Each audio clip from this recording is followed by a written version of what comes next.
At this point, the white seal makes firm contact with the screen, and the front 2 feet of the injector holder are just raised from the glass surface. 0.2 milliliters of resin is withdrawn from the capsule with the syringe and injected into the center of the star break. The plunger is screwed slowly into the injector. When a slight resistance is felt, and the white seal is seen in the mirror to expand, the pressure is sufficient, and the plunger should not be tightened further.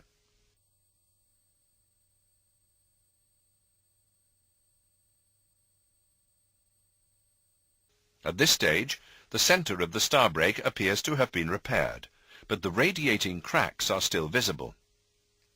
The pressure is held for 3 minutes, allowing the resin time to penetrate into the damage.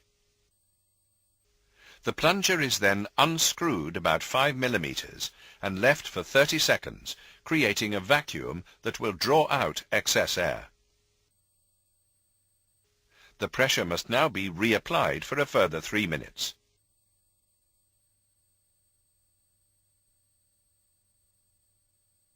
After reapplying the pressure, the mirror is then moved aside and the inside of the windscreen is warmed with a hot air gun. This operation must be performed with great care, because overheating will cause the cracks in the star break to close up and prevent the resin from penetrating. The repair is now ready for inspection. The plunger is unscrewed and the injector leg moved to the side. The repair is progressing satisfactorily if, when viewed from the side, the cracks appear to vanish. From square on, they will remain visible until after curing. If the resin fails to penetrate to the ends of any of the cracks, under no circumstances should pressure be applied to the screen to speed up the process.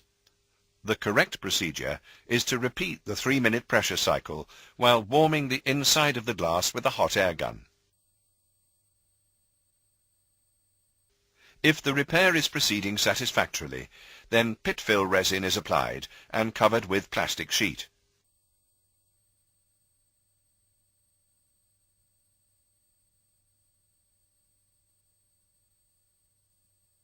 It is cured under the UV light for 5 minutes.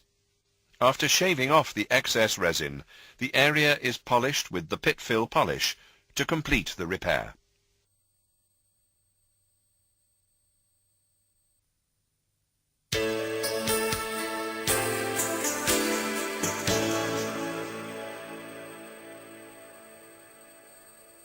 Before demonstrating the repair process, let's take a look at how easy it is to repair screen damage. The damaged area is drilled out and the repair bridge attached. The injector is inserted in contact with the screen. The ultraviolet resin is injected and runs part way into the damaged area.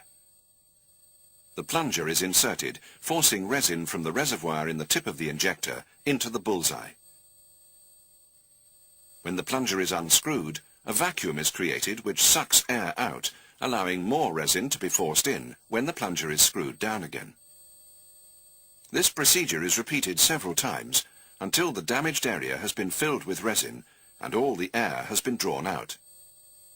Pit-fill resin is then applied, covered with a plastic patch, and cured. The excess resin is removed with a razor blade. It's important that the inside and outside of the screen are thoroughly cleaned with a dry cloth before using any repair materials. Windscreen cleaners must not be used because they could penetrate through the damaged area and attack the polyvinyl layer in the center of the glass. The inspection mirror will enable the technician who will be working mainly outside the vehicle to see how the repair is progressing from inside. A film of the water-soluble gel is applied to the suckers to aid adhesion. The mirror should be fitted to the inside of the screen directly behind the damage.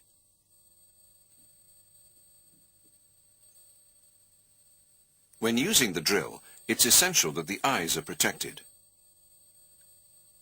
The 1 millimeter blue burr should be used for bullseyes. It's inserted into the collet and tightened using the locking button.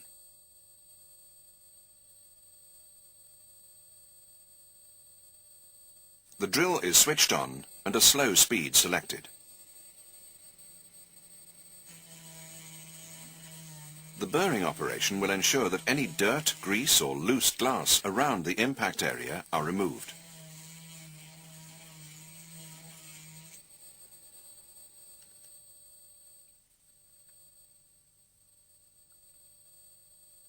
The repair bridge will now be attached to the screen.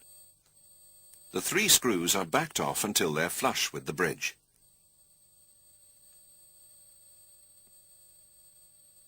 A coating of the gel is smeared onto both suckers. The repair bridge should preferably be offered up to the screen with the long leg uppermost, but it may also be applied with the long leg pointing straight down. In either case, the threaded hole must be directly over the center point of the bullseye.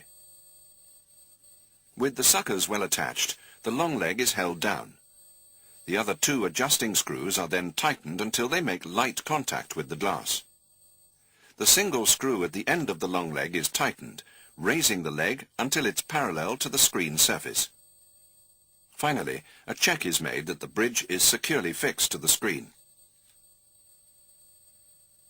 The resin pack is opened, and the injector is screwed into the threaded hole in the repair bridge until the white PVC seal makes